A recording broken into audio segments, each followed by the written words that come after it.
Donc je fais un nouveau projet. Donc j'ai besoin maintenant de projets.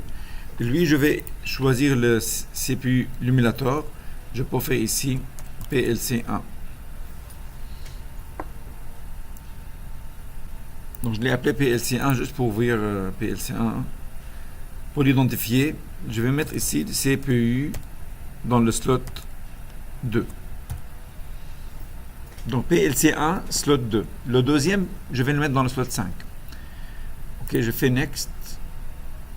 Bon, le slot, il est déjà dans le 5 ou je peux mettre ici dans le slot 2. Enfin, je vais utiliser celui-là.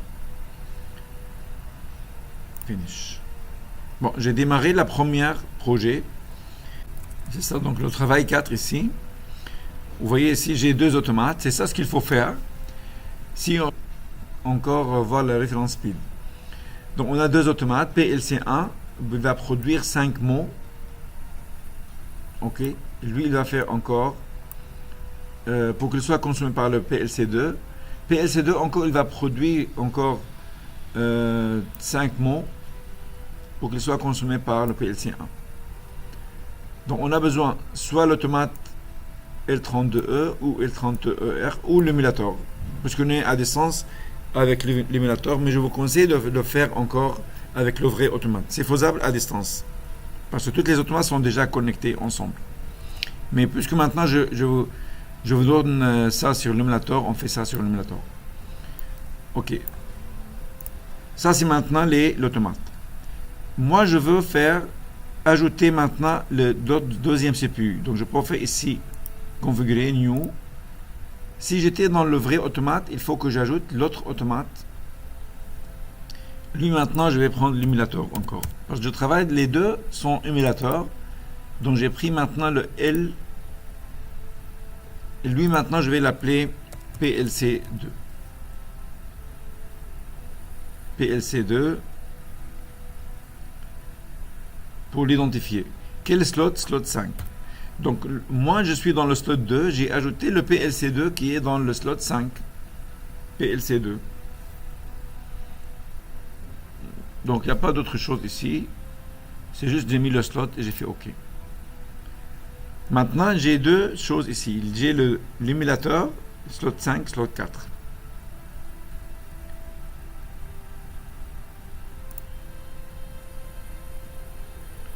Voilà, ici maintenant, c'est bon. Je fais OK. Bon, maintenant, je vais produire dans celui-là. Toujours, on est dans PLC numéro 1. OK, ici, je vais créer. Il faut qu'il soit au niveau de contrôleur. Donc, on ne peut pas faire ça dans le local, dans le programme. Si vous avez le paramètre et local tag, il faut qu'il soit dans control tag. Et si je veux faire un nouveau, new tag, je vais l'appeler ici vers, parce que lui il va être produit vers PLC 2. Donc lui il est déjà ici, il va aller vers le PLC numéro 2. Ok, maintenant c'est quoi le type de tag? C'est produced.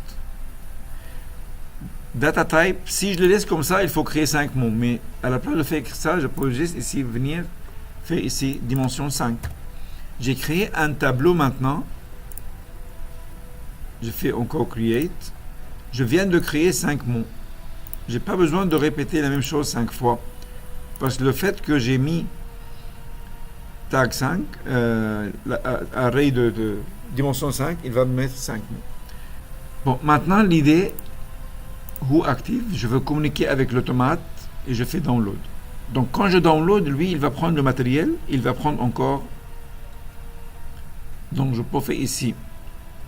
Je vais downloader dans l'automate numéro 2. Je viens ici, l'automate numéro 2, et je fais download. Donc, une fois que j'ai fait download, il faut que je démarre un autre projet, Studio 5000, pour downloader dans le CPU numéro 5. Donc, je fais download. Lui, maintenant, il a produit. Ok, j'ai produit une valeur. Une fois il est transféré là-bas, maintenant là-bas, il peut le mettre comme il veut. Il peut le mettre dans preset un timer, il peut le faire comme il vaut. Donc peut-être, oui, ici, voilà, je fais run. Donc maintenant, si j'écris ici, si j'ai mis 255, j'ai mis 8 premiers bits à 1.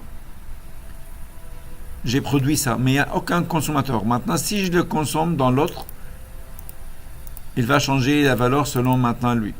Bon, je vais mettre ici Studio 5000, donc je vais démarrer un autre Studio 5000. Lui, c'est un projet, je vais le laisser. Je fais encore New, un nouveau programme. Et si je veux faire PLC 2, CPU, pour ne pas oublier CPU 5. Pouvions identifier ça. Ok, le slot 5. C'est comme si j'ai deux automates. On fait ici finish. Mais dans le premier, puisqu'on va faire chaque automate, il va produire et consommer, il faut savoir avec qui il va parler. Parce que ici maintenant, si j'ajoute maintenant l'autre automate, il ne va pas savoir, quand je fais un nouveau tag, je ne vais pas trouver dans la liste qui l'a produit. Lui, maintenant, il va consommer, mais il faut savoir qui l'a produit. Pour que je vois ça dans la liste, il faut que je l'ajoute ici. D'accord. Okay. Donc, je fais maintenant New Module. Je vais ajouter l'autre automate. Encore, lui, il est l'émulateur. Mais je vais lui dire maintenant, tu es dans le slot numéro 2. Et ici, je peux lui donner un nom, PLC1. Donc, le PLC1 que je viens d'ajouter, il est dans le slot 2. Je fais OK. Bah pour nous, dans le vrai, il faut qu'on donne l'adresse IP, mais nous, on travaille avec le simulateur. Il suffit juste de donner l'emplacement. On fait OK. Voilà, maintenant, j'ai les deux automates. Ici, maintenant, il suffit juste de créer un tag. Dans ce cas-là, il ne faut pas mettre produced, c'est consumed. Je vais consommer un tag, mais comment je peux savoir il est où, qui l'a créé dans la connexion? Je peux dire. Le nom d'abord, je vais mettre ici. Par exemple, moi, je l'ai appelé là-bas vert. Si je peux faire 2, ça veut dire la valeur, ça vient de PLC1. Tout à l'heure, l'autre, il était quoi? Qu'est-ce que j'ai appelé l'autre? Je l'ai appelé vert PLC2. Il va le produire. Lui, je l'ai appelé 2 PLC. Ou comme il a dit, to from. Je préfère to from, mais c'est correct. Maintenant, consommer. Si je clique ici, il va me dire qui est le producteur. Puisque je l'ai ajouté ici, je vais le trouver dans la liste. J'ai ajouté le PLC1, c'est pourquoi je l'ai trouvé. Si je n'ai pas ajouté le PLC1, il ne va pas savoir qui l'a produit, donc il ne va pas le créer. Pour créer un tag consommateur, il faut savoir qui l'a produit. OK. Ici maintenant, ça c'est le RPI, la fréquence d'interrogation entre les deux. Vous voyez, c'est 20 millisecondes. Ça veut dire 50 fois par seconde, il va demander l'état de ce bit. C'est tellement rapide. Je peux le diminuer, mais je vais le laisser comme ça. Ben, ici maintenant, le nom de tag. Vous voyez, remote tag. Tag name or instance number. C'est quoi le nom de tag que je l'ai écrit là-bas? Il faut écrire le même nom exactement. Donc, il faut mettre ici vert. Même le minuscule, je pense, les minuscules, ça compte. Vert PLC 2. Ça, c'est le nom de tag que j'ai créé dans l'autre automate. OK. On parle ici de PLC2. Donc, je fais OK. Ça, c'est le nom de tag qui va consommer ce qui est venu là-bas. En fait, le nom que vous pouvez le mettre le nom que vous voulez. Mais juste maintenant, pour clarifier ça, j'essaie de mettre comme cela. J'ai créé maintenant le tag, mais il faut mettre ici le même nombre. 5. Sinon, il ne peut pas mettre 5 mots dans un mot. Double entier. Create. Voilà, j'ai créé maintenant le tag. Si je regarde ici, dans le tag, je vais le trouver. Comme vous voyez, il a 5 mots. Si maintenant je fais download ou active, je vais charger maintenant dans le 5e slot Parce que ça, c'est maintenant le PLC numéro 2. Je viens ici, consommer. Ça, c'est le 5000. Je fais download. Donc maintenant, j'ai fait la première partie qui est premier automate, il va produire 5 mots vers le deuxième. C'est ça maintenant, je suis en train de faire cette partie. PLC 1 produit 5 mots destinés à être consommés par PLC 2. J'ai pas fait l'inverse maintenant. J'ai fait download. Ok, donc si je mets maintenant mode run, bah, il a déjà transféré ça. Run. Voilà, maintenant, si j'essaie d'écrire quelque chose ici, j'ai mis 9999, tout de suite il a retourné à 255 parce que lui, il est en train d'être écrasé par l'autre. Lui, il consomme la valeur. Il ne peut pas écrire parce qu'il va consommer ce qui était produit dans l'autre. Donc je mets maintenant celui-là. C'est ça la valeur. Si j'écris dans le PLC vers PLC 2, si j'écris ici 6666, il va être transféré là-bas. Voilà, maintenant j'ai transféré les deux. Si maintenant je veux faire le test, ça sert à quoi de transférer ça? Dans mon programme ici, je peux ajouter maintenant les cartes d'entrée-sortie si je veux. Et je peux mettre ici, pour ajouter la carte d'entrée, je peux juste faire ici New Module. Bah, la configuration c'est fini ici, mais je vais mettre encore ici. Je vais ajouter un new module.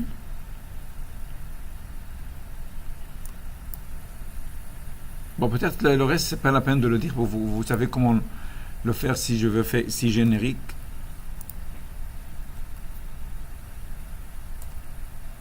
Générique module. Cette étape, je pense, vous avez fait ça. Ça, c'est par exemple input, in, out. Je peux faire ici in, out. Ici, je peux mettre, j'ai oublié comment 1, je pense ici, on fait 1, 2, 2, 1, 0, 16. Bon, maintenant, je peux mettre ici mon programme. Donc, je peux mettre ici un programme. Je mets ici, par exemple, le marche. J'ai mis un bouton marche. Lui, il va être avec alias. Je vais faire alias avec qui? Avec l'entrée. Donc, vous avez ici l'entrée i, data. Je prends toujours le 1 et je mets ici 0. Bon, je peux mettre 0 ou n'importe quel 1. Et si maintenant je veux activer une sortie,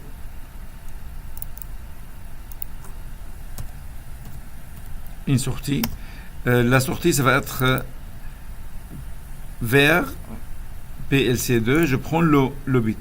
C'est pas obligatoire de 0, hein. Je peux prendre le bit numéro 2, 0, 1, n'importe quel bit. L'essentiel que le bas, il faut qu'il soit le même. Bah, je peux mettre 0. Voilà, ça c'est maintenant mon programme. C'est quoi l'erreur ici? Il a donné une petite erreur.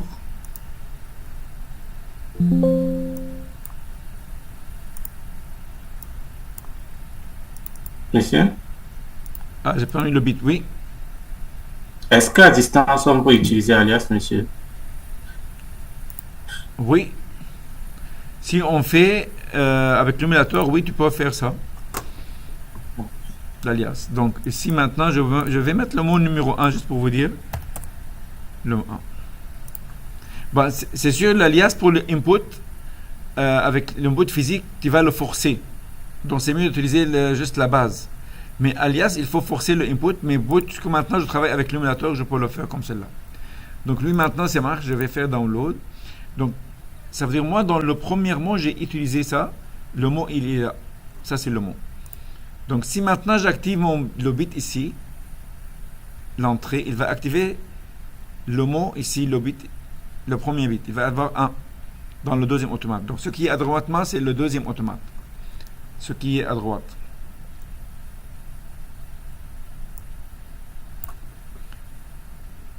Donc, je fais run.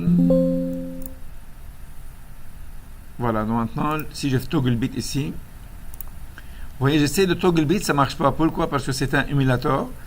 Donc, je peux venir dans l'émulateur, ici, propriété. Ben, je vais juste le tasser un petit peu en bas. C'est où là? Maintenant, j'ai le IO. Si j'active le bit ici, j'ai mis 1. Le bit, il a transféré ça à la sortie. Le mot, il était transféré dans le mot 1 et je vois ici, il est 1 déjà. Vous voyez le 1 ici, ça vient des... Ça, c'est dans l'autre automate. Je fais comme ça. On-off. Maintenant, dans le deuxième automate, je peux écrire mon programme pour le test.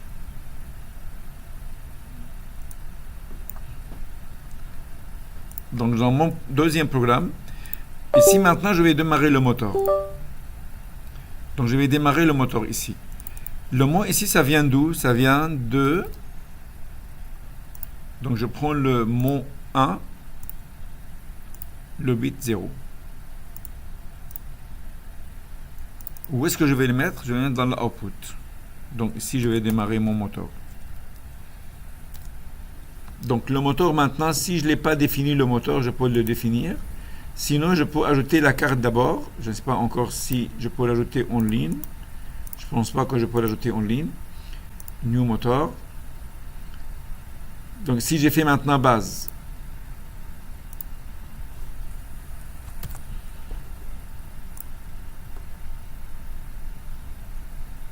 Voilà maintenant.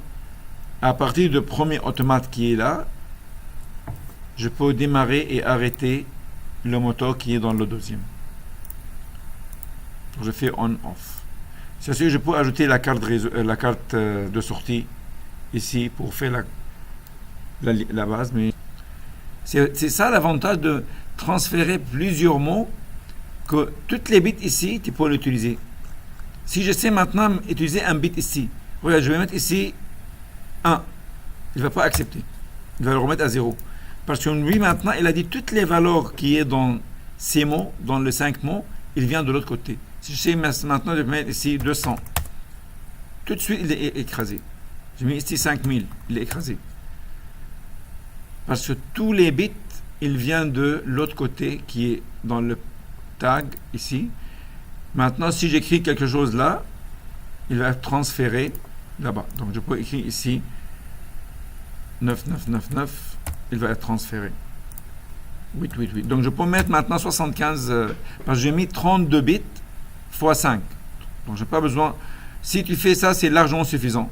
Mais sauf pour le feedback maintenant, parce qu'actuellement, on a fait juste le passage d'un automate vers l'autre. Donc, on a fait juste l'automate 2, l'automate 1.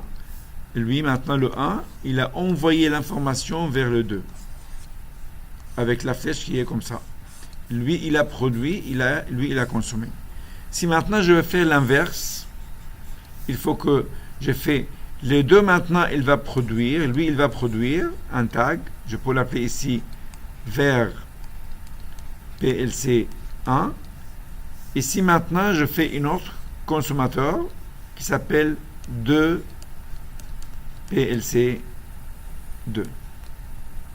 Ça veut dire la valeur ici, ça vient de PLC2. Comme celle-là. Est-ce qu'il y a des questions?